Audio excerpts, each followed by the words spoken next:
My name is Michael Guyette, publisher of the Lead Lag Report. The group joining me for the hour is Vitaliy Katsenelson. He's got a great book, Soul in the Game, which I know, Vitaliy, you told me I got to read it. It's on my to-do list. I promise you I will take a look, but if it's coming from you, I know it's going to be good. For those who are not familiar with your background, Vitaliy, introduce yourself. Who are you? How'd you get involved and interested in markets? And why in the world would you spend time writing a book? Great question. Michael, thank you very much. And thank you for everything you do. You do a lot of hard work. So thank you for that.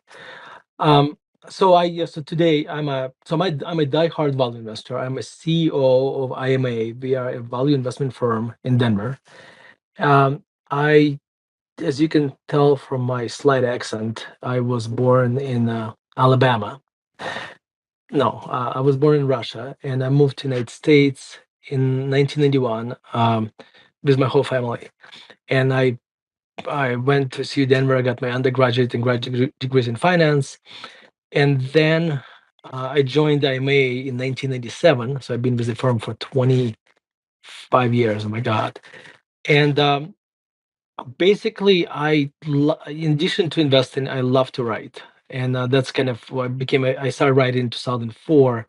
So I've been writing for 14 years, and that's writing is probably one of the most important things that happened to me as a human being because writing forces you to reflect. Writing forces you to think. Like it's a focused thinking or slash meditation. And it had a huge impact on me because I would argue that it added another 20, 30 IQ points, uh, which I needed desperately. So that's my bio in a nutshell.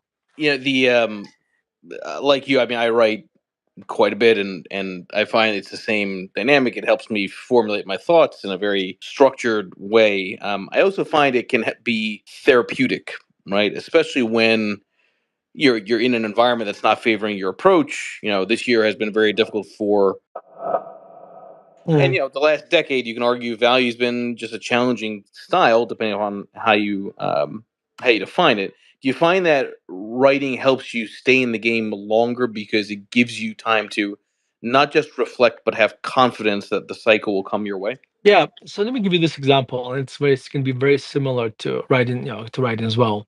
I remember in 2008 when the market was crashing, and I had clients calling me, and we would go through their portfolio kind of one stock at a time. And I say, okay, look at United Health. I don't know, you know, all these big things going on around us, but well, people still need health insurance.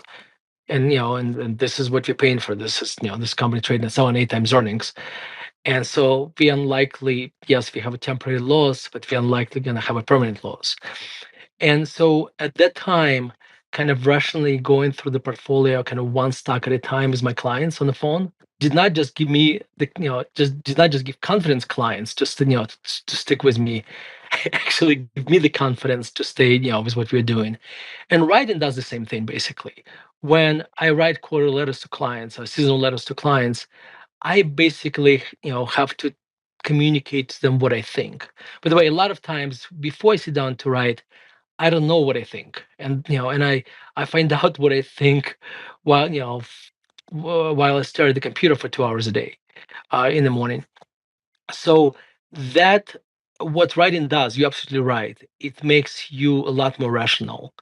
It kind of reduces the volatility of your emotions inside your head, and kind of it's brings a lot more common sense and stability to your thinking. So it's incredible therapeutic exercise. I write, let me tell you about how I write. I write every single day with very, very few exceptions, maybe when I travel, from 5 to 7 every single morning. And so I write about 700 hours a year. And that's kind of, I would argue that's my superpower, writing. Just doing that, having this habit, writing 2 hours a day, that's my superpower. So I'm with you on that way that you approach writing, right? I mean, oftentimes when I write or when I tweet, I don't know what I'm going to write or tweet. It's more of just a Hmm. stream of consciousness, right? Is I think the way to frame it, right? Because your subconscious is always working in the background, and I find that the communication obviously is what brings it out. But when you're writing a book, you can't exactly do that. You've got to have much more structure. You've got to have some kind of outline, presumably. Um, Talk about the process of writing Soul in the Game for a bit here, and how Sure. that differs from just writing articles. Yeah. Well, writing the book is a very different process than writing articles. It's exponentially more difficult. And the reason for that, because when you write a book, you have, let's say, 250 to 180 pages. It takes you, it took me about 8 to 10 months, maybe to 12 months to write a book, roughly. Maybe more, sometimes more actually. So when you are working on the month seven, now at this point you don't remember if you said this before, if you used this quote, so because you already forget what you wrote 6 months ago. So it's a much more difficult process, and I think it requires a lot more outside help. In a sense, like, I benefited tremendously for having my friends read and I have an editor. Actually, this is, like, I would argue, having an editor is a lot more important than like when you write a book than when you write articles, because especially, like I'll give you one example. When I was writing Soul in the Game, my editor, who was working with me throughout the book, ended up at the end of the process, he had to ask his colleagues to go read my book again because he was too much in my book. So because he already, just like me, get too invested, and so he did not know if he read this before or not, if this is a new thought. um so writing Soul in the Game is a slightly different book than my previous two books. My first two books, Active Value Investing and the little book of Sideways Markets, which we should discuss today as well, were about investing. They're just, kind of, the Active Value Investing was 280 pages, 75 charts and tables, and basically made the case that from late 2000s, from 2008, 2007 and forward, we're going to be in the sideways markets. And my little book of Sideways Markets is basically my active value investing simplified to your kind of to neighborhood dentist. So it's my first book shrunk by 60%. Now, Soul in the Game is the book is an investment book, but it's a different type of investment book. It's about investing in your life. And Soul in the Game is basically a collection of my essays. That's at least how it started, about life. There's not a single chapter in Soul in the Game about investing. But as I was kind of editing the book and putting my essays together, I ended up writing another 40% of the book and rewriting every single essay that I wrote before. So, and this, by the way, Michael, this is what happens to you when you write. Like, I was editing the book, and writing just took over, and I ended up writing a lot more. So sometimes I feel like I am a I am at the party. When I write, I'm at the party which I don't control. It's just subconscious takes over and just starts writing. So Soul in the Game is basically has five sections, 5 or 6 sections. The first 10% or 5% is autobiographical. Then I talk about parenting. I talk about creativity. I spent maybe one third of the book talking about Stoic philosophy, and also discuss classical music as well. So it's a very, as I hear myself talk, I realize how crazy that book sounds. But once you read it, and maybe some people on the most people who listen to us have read it, and they can opine, it actually ends up making sense. But anyway, so that's Soul in the Game. So it's interesting that you talk about parenting as one of the sections, and that's something parents obviously believe that when you have kids, suddenly your perspective on life changes, and you find more meaning, because now you're investing in your blood, basically, right? Mhm. Your own child. Um, what were some of the things that, as you wrote that section, maybe you hadn't thought of until you started putting pen to paper, started actually writing? I think I realized that probably one of the most important things we can do for our kids, couple things.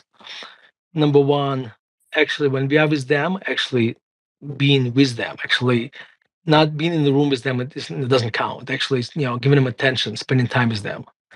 That's number one. Number two, um, and I think this applies. Like, I'm sure it applies to you because I know how passionate you are about investing and kind of and doing what I'm sure if you are a workaholic, uh, then a lot of times our work kind of completely takes over our lives and pushes out the time that we wish we dedicated to spending time with our kids. And like I use Warren Buffett as an example, right? Like Warren Buffett is a role model for a lot of people who are listening to to this conversation. But I would argue that he is an anti role model when it comes. He may be a great role model as an investor, but he's a kind of an anti role model when it comes to being a parent, because his love for investing, his obsession, completely took over his life. That he neglected his wife and basically neglected his kids. And so when I read Alice Schroeder Snowball, kind of authorized a biography of Warren Buffett, I realized I don't want to be like Warren Buffett, at least in that regard. I want to make sure that when my kids grow up, they would feel that I did not abandon them, that I actually spent time with them. And the last point about parenting, I would argue, is that another very important thing to do for us is to make sure we make us feel that make us feel kids make our kids feel that they can achieve anything if they put their heart and hard work into it. I know it sounds like a little thing, but I would argue, like my parents believed in me when the world outside of of me was very harsh. Kind of growing up as a Jewish kid in Russia was not very friendly. Was not very friendly environment. But my parents believed, had this insatiable belief in me, and I would argue that that has had a huge impact on me. And I try to do the same thing with my kids. I try to always and communicate to them that they're very smart, but they have to work hard to achieve anything. And so those kind of the parenting kind of thoughts, those kind of that's the kind of the parenting advice from the book. There's a lot more, I'm sure, but those are kind of the top three that come to mind. Yeah, as I hear you talk through that, I gotta imagine instilling that sense of having to work hard to get what you want maybe gets challenged by you know those that they're going to school with and parents that you might be around, because let's face it, there is, I think, largely everyone would agree, a broader sense of entitlement that you're seeing with the younger generation. And again, I know we're going to get into the investing side and Yeah. beyond this, right? But I am curious to hear how you try to counter some of the outside influences that, let's face it, maybe don't sort of argue for harder work as the answer. So my kids looked at me work, and they see, and they still do this and see how hard I work. And I think one of the most important things you can do as a parent is lead not by what you say, but by example as well. And I think this is probably how I can counteract that. Because if I say work hard and they don't see me work, then it's going to be my words are going to end kind of, not really going to have much impact. So I think kind of setting my own, by the way, this applies also not just as a parent, but I'm a CEO of a company and I have employees working for me. Same thing when it comes to employees. When I have to lead by example. So they have to see that my action reflect my values that I try to instill in the company and in them, and then then it's going to be a lot more. My action is going to be much more louder than my words. So I think that's how I deal with it. But I think, Michael, there was the point I was trying to make before this, like the 2 points that kind of lumped into one. So let me just break it up a little bit. So work hard is one part, but another part, which I found extremely important, is to constantly tell your kids that like instill in your kids uh, to uh, believe in themselves. Like they need to have, and I think to me I think that's incredibly important. Like when I communicate the way you communicate to your kids is extremely important, because if you belittle them, if you make them feel like that they're not going to amount to anything, you'll be right. But if you constantly instill that they can achieve anything, that's like that it's inside of them to achieve that, plus hard work, then I think you're better the chances. No, 100% of that. Now, I want to go back to something else, which is something I will admittedly struggle with quite a bit, which is, you and I are both entrepreneurs, but I believe in what I've put my capital to work in and my own efforts in that. You often hear that line about you got to have the right work life balance, and Yeah. it sounds to me like part of the soul in the game is you want to have more life balance, right? Than maybe work. But the reality is, and you and I both know this, and I know you've experienced this, I'm sure yourself. When you're an entrepreneur, I think the whole concept of work life balance is almost impossible to achieve because it's like, well, it takes a lot of effort to get something off the ground, and it can take a lot longer than you think. So how do you draw the line between if you're working too much because you have to versus working too much because it's kind of in your blood? Yeah, I struggle with work life balance like everybody else.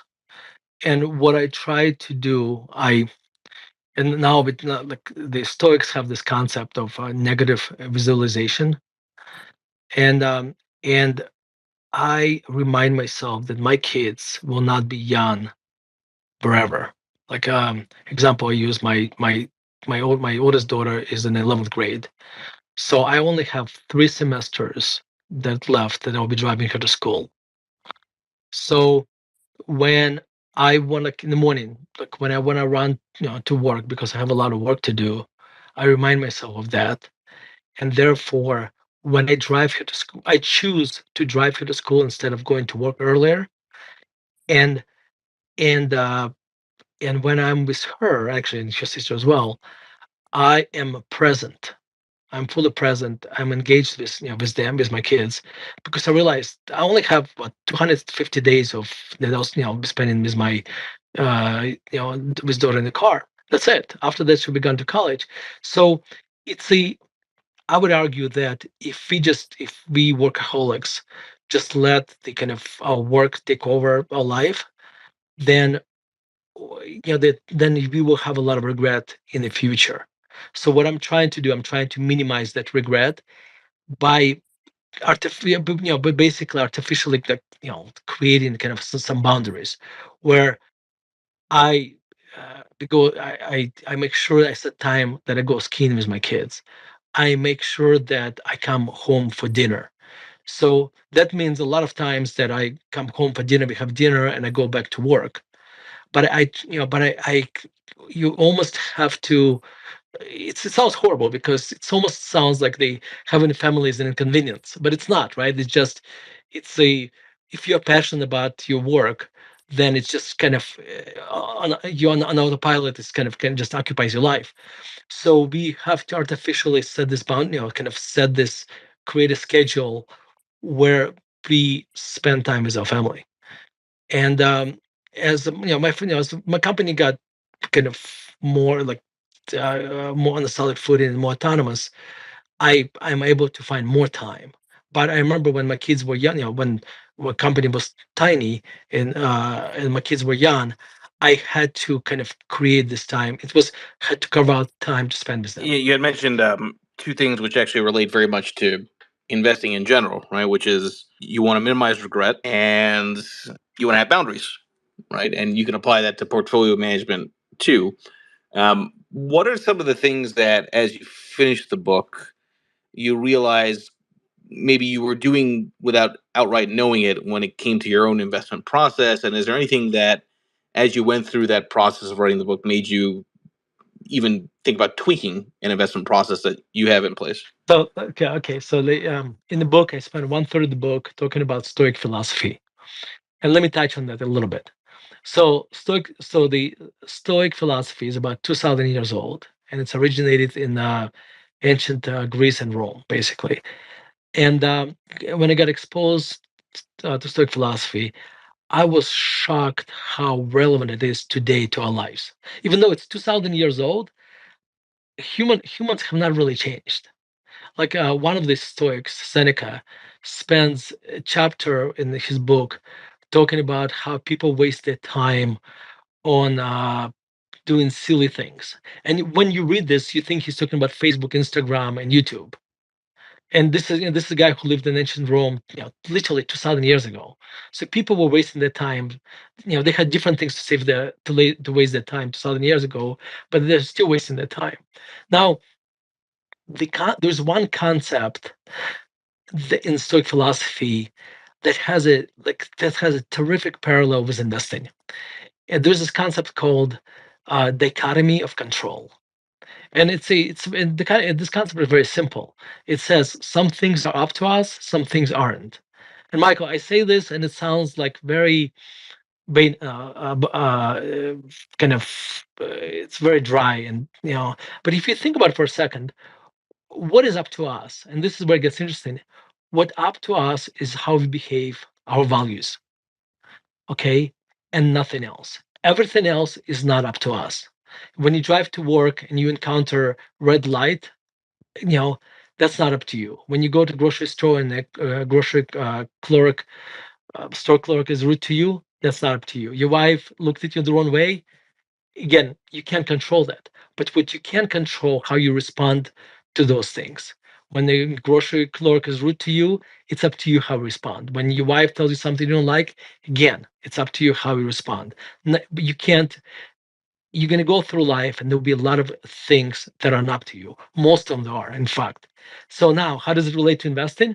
Well, if you're an investor, I'll speak about what I know, value investing.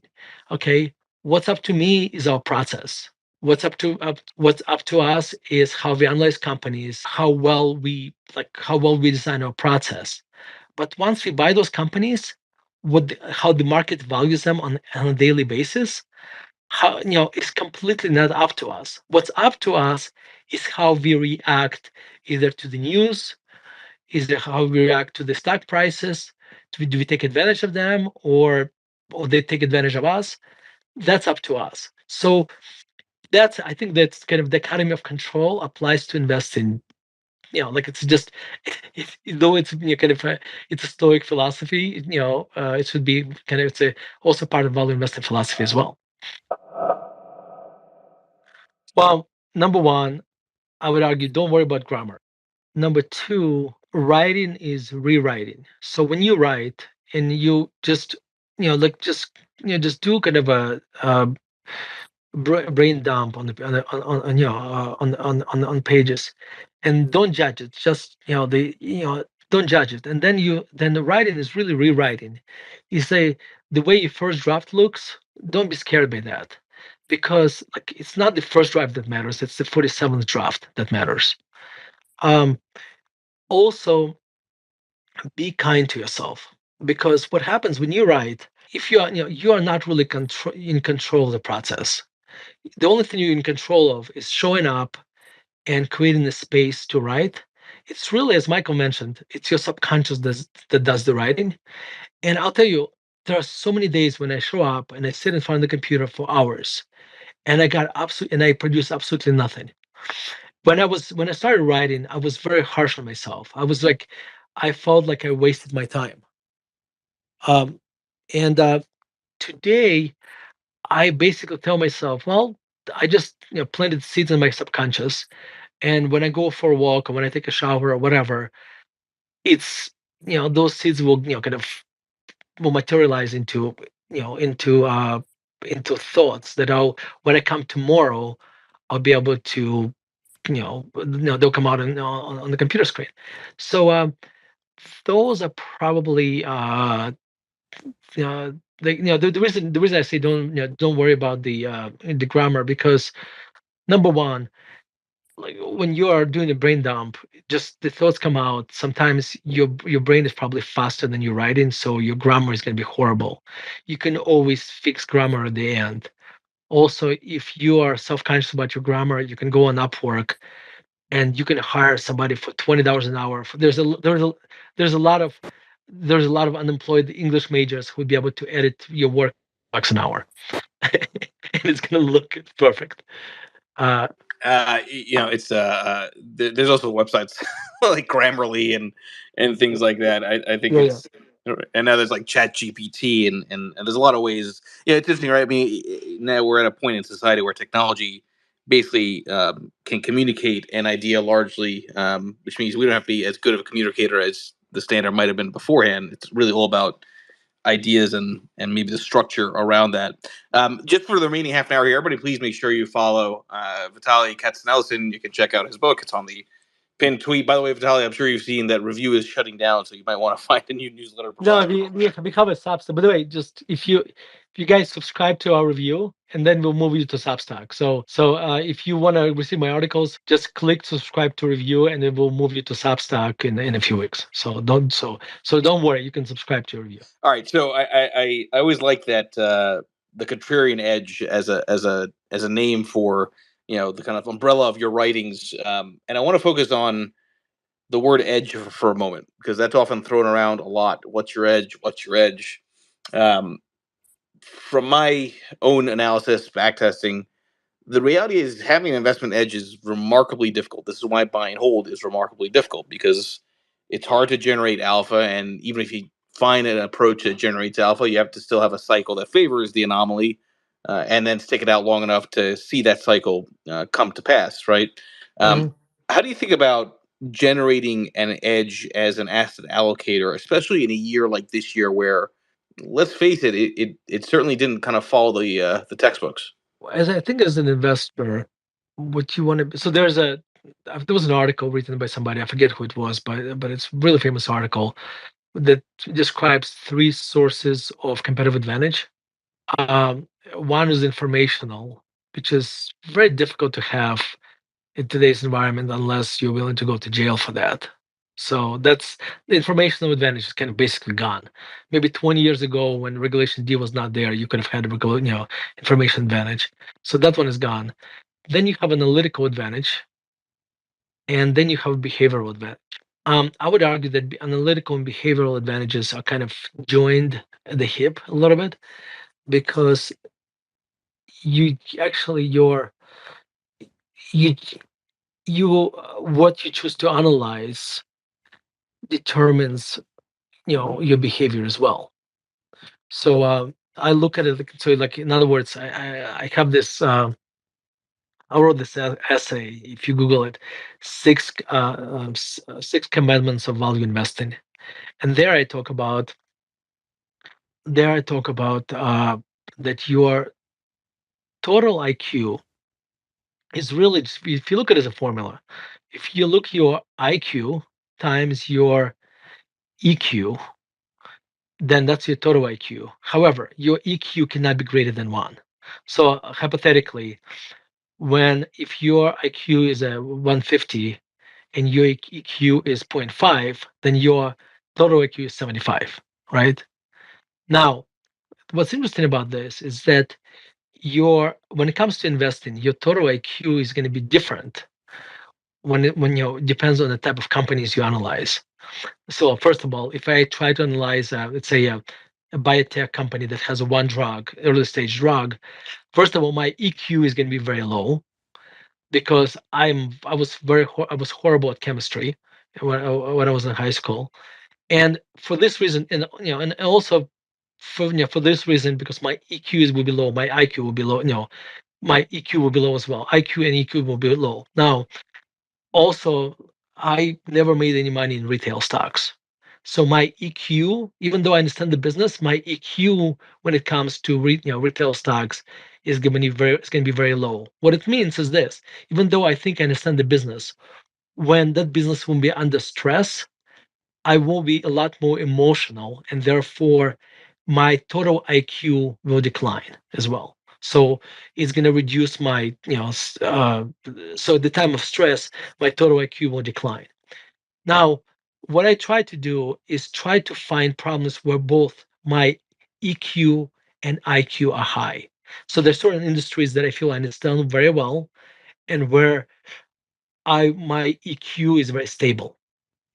Um, so that's how kind of I'm looking at the our advantage, and and I think the like I probably should look up, maybe there's a website available.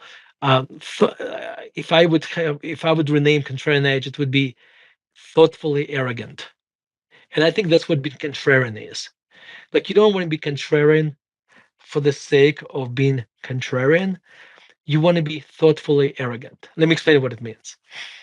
Um, when somebody is arrogant, that person is dangerous because that basically, like when I look at Masayoshi Son, the CEO of SoftBank, he was very successful for a long period of time, and that success basically led to his arrogance. He basically felt whatever he touches turns to gold, and therefore it led to loss of billions and billions of dollars of market value for SoftBank investors. Um, Now, thoughtful arrogance is the arrogance you develop that's based on your research. Because as an investor, you need to have arrogance. And the reason you need to have arrogance because when you're buying a stock, somebody is selling, and when you're selling a stock, somebody is buying.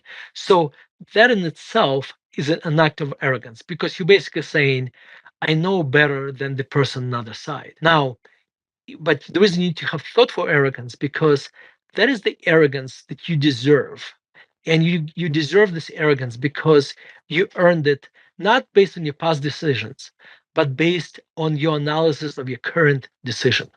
So like we when you earn when we've done a lot of research and we talk to management, we build models, we talk to suppliers, this kind of thing, and we buy in a stock that's absolutely hated. We are making, it doesn't mean we'll be right, but we're making a thoughtfully arrogant decision in this case. So I would argue some of our edge comes from this thoughtful arrogance that we are incredibly process driven and that we pick our spots where our EQ and IQ is high.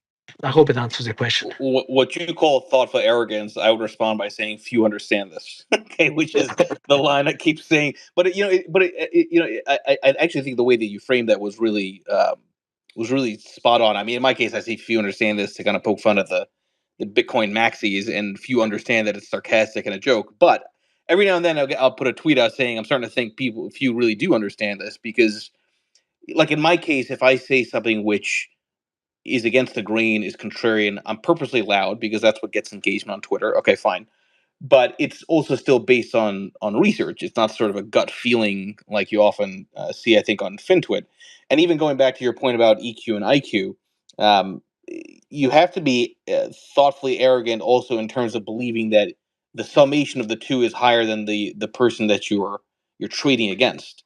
Right? And I often myself kind of feel that when it comes to FinTwit, the IQ and EQ are both probably a lot lower than what people might otherwise want to believe. Well, I'll be honest, Michael. I'm like even though I spend time on Twitter, I'm not I don't feel like I'm a part of FinTwit because I spend most of my time on Twitter not because of financial knowledge, but because I try to expand my horizons on things kind of outside of finance. So I'm not a good barometer of what's going on FinTwit. No, no, that's fair. I mean, and I do it. I'm very, I don't shy away from it. I use it as part of my business. It's part of a marketing approach Sure. and obviously content generation. I mean, again, when you're an Sure. entrepreneur, it's you want to be compliantly Machiavellian, right? Which means you want to put as much content as possible to try to get people to be aware of not just you as a person, but also what you've built. Exactly. I agree with you. I do this through articles. The way I do this is that, in the long form through articles. And you do this on Twitter and articles too. So I'll be honest, I'm not sure I can answer the question. uh, uh, I like from what I learned, from when I was studying philosophy, that we people really haven't changed. Like the way people behaved 2,000 years ago and the way they behave today is not much different. The problems we struggled with 2,000 years ago are the same problems we're struggling today. We have fancier toys and we have different distractions, but we are still kind of stumbling going through life uh, the way they did, thousands of years ago. So I can't really tell you about I can't really talk about the financial system in the ancient Rome, 2,000 years ago. But you know, so I can't really compare us, from that perspective. So, Although I will say that I think we are on the path to Rome. More on a side note, just as a society. well, it's a great question.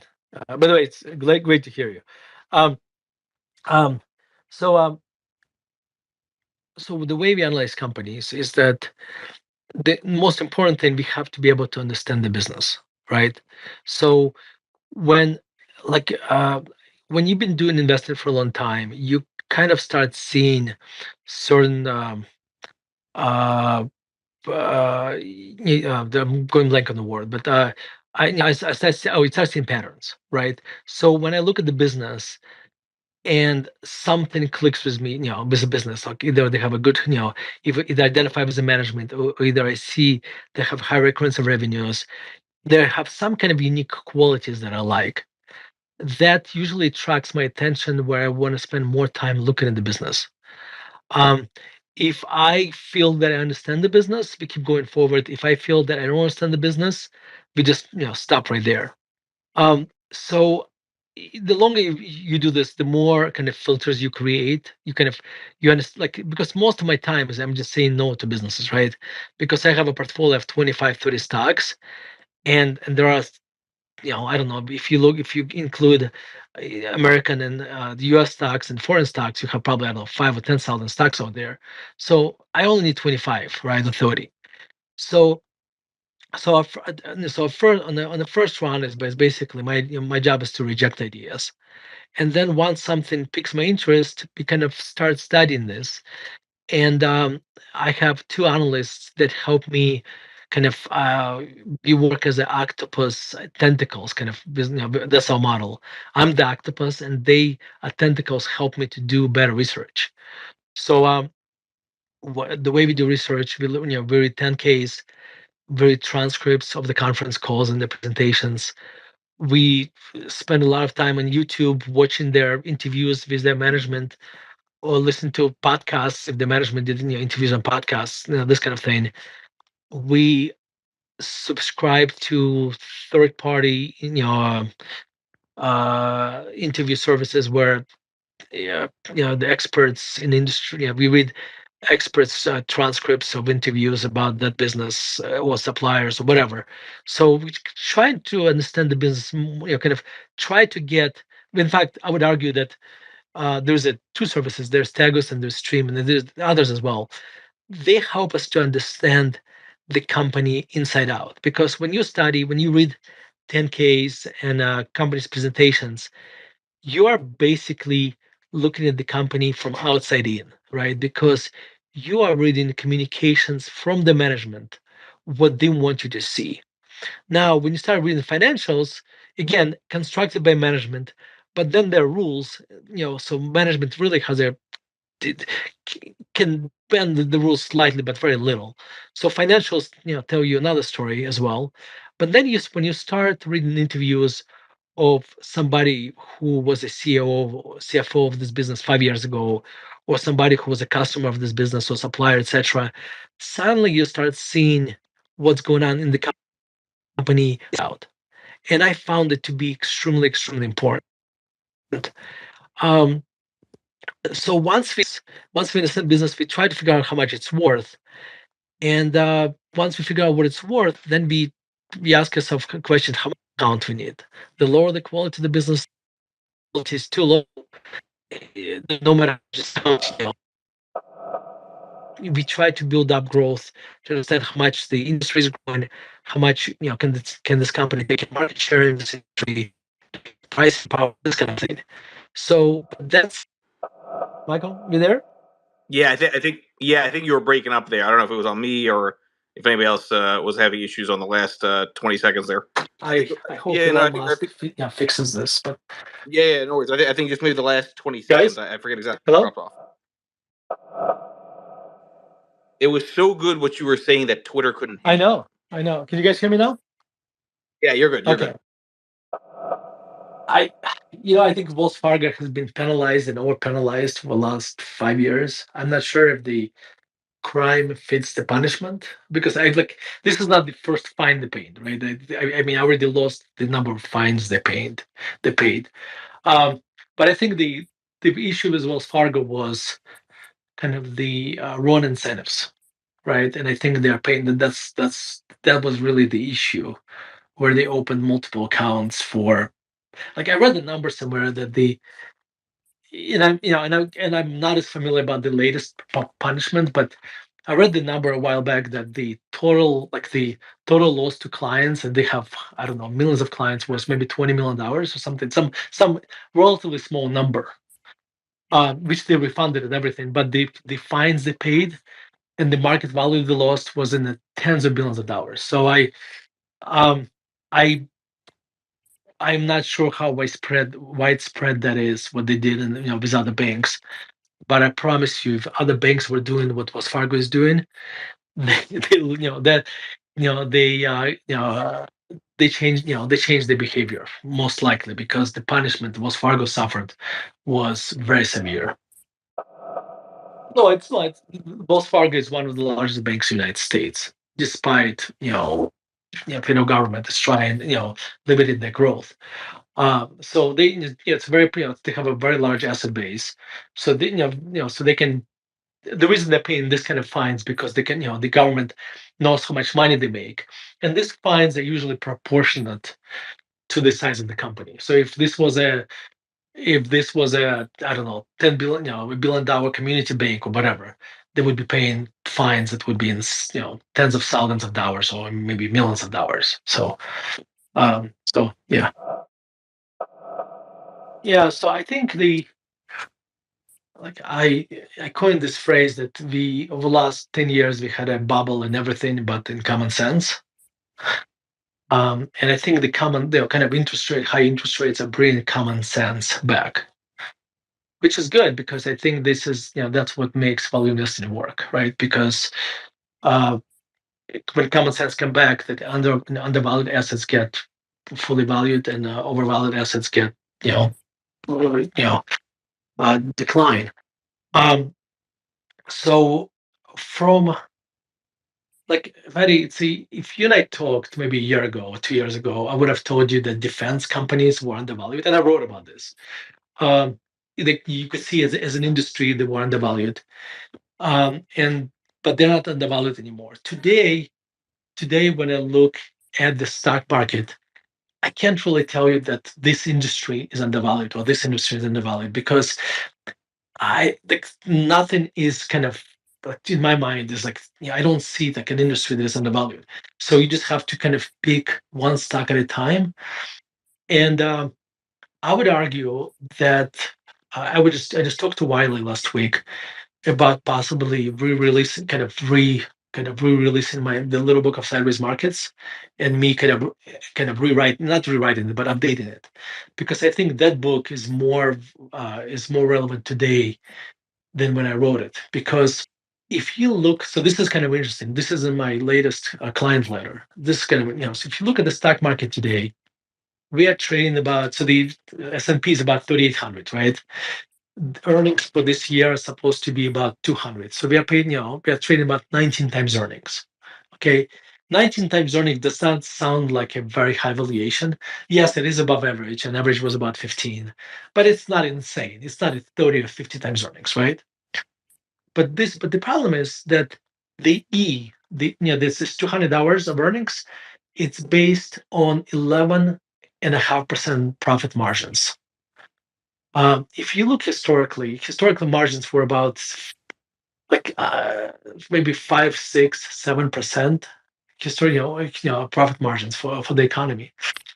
And profit margins today are basically at the all-time high, like all-time high. And you can argue that on the over the last 10 years, profit margins have benefited from interest rates went up, globalization is going the other way, and tax rates are likely going to go up as well. So if you start normalizing profit margins, and kind of start bringing them to not necessarily the 1960s, 1980s averages, but even to where they were from 2000 to 20, like from 2000 to 2010, okay, then you realize that the earnings would decline by 30 to 50%. So therefore, suddenly stocks are not trading at 19 times earnings, but trading at 30 times earnings. So, and therefore, like when I look at the stock market overall today, it's not cheap. Yes, the dot coms 2.0 got blown up, but even even they are not cheap today. Like they're too expensive. So I think I'm very pessimistic where the market is going to be over the next 10, 20 years. In the sense, like just because this high valuations need to be compressed. And as they compress, they wipe out any earnings growth you get or any revenue growth you get from the economy, basically. Um, so that's kind of my thoughts on the market overall. But I'm very optimistic about value investing because I think there will be opportunities to find and develop companies in the US and outside the United States. And that's what we're doing. So, number one, I want to apologize to this fellow. His name is Wheatbread because his name is John. And he tweeted that I'm a kind of, that he feels like a simpleton because his name is not Fetty. So, John, my apologies. I'm sure it's a great name. So, that's point number one. Number two, to answer your question, Stephen King's book on writing is absolutely phenomenal. I read it probably 2 or 3 times. In fact, when I sat down to write my first book, Active Value Investing, I was so threatened by the task ahead of me. I actually read, that's when I read that book for the first time, and I highly recommend it. And I would argue that's probably Stephen King's best book. Uh, and so I yes, so highly recommend that book. And I read it twice, at least twice. Now it's kind of was very difficult to have. It's like having debate with kind of passive investors. It was almost like having debate with somebody who invested in dot coms, right? Like who invested in Shopify, right? And because Shopify, like I'm picking on Shopify just because that's the first name that comes to mind, right? Um, but it's an incredible company, and every single time I would have said it's overvalued, people would have said that, like say we're talking about a year ago or 2 years ago, you would have said, but yes, but it's just doubled over the last 6 months.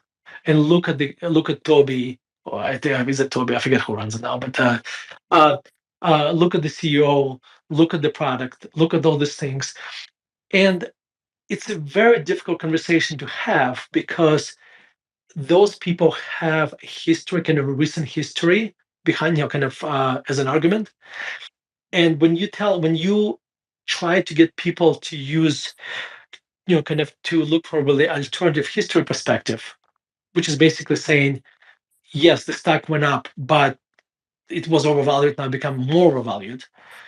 And it's a very difficult conversation to have. So the same thing is passive investing, because you could argue that over the last 10 years, especially if you're a value investor and you did not own growth names, you were, no matter how hard you work and how smart you were still, not doing as well as the market.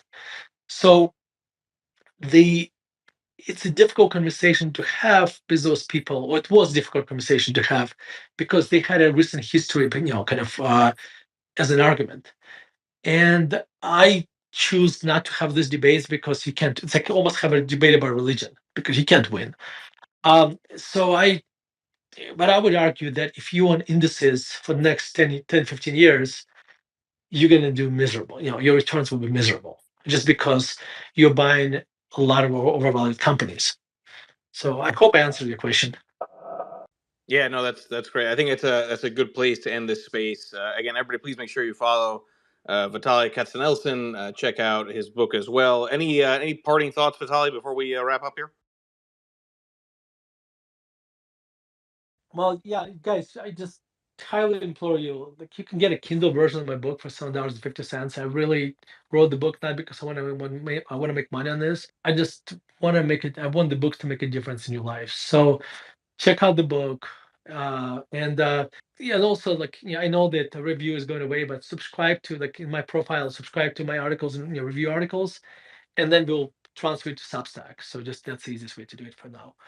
And Michael, thank you so much for Thank everybody. Doing for one more hosting this. space in an hour, and I promise you I will not do any spaces this weekend unless I happen to get Santa as the special guest for the hour. So thank you, Vitaliy. Thank you, everybody. Thank you. Thank you.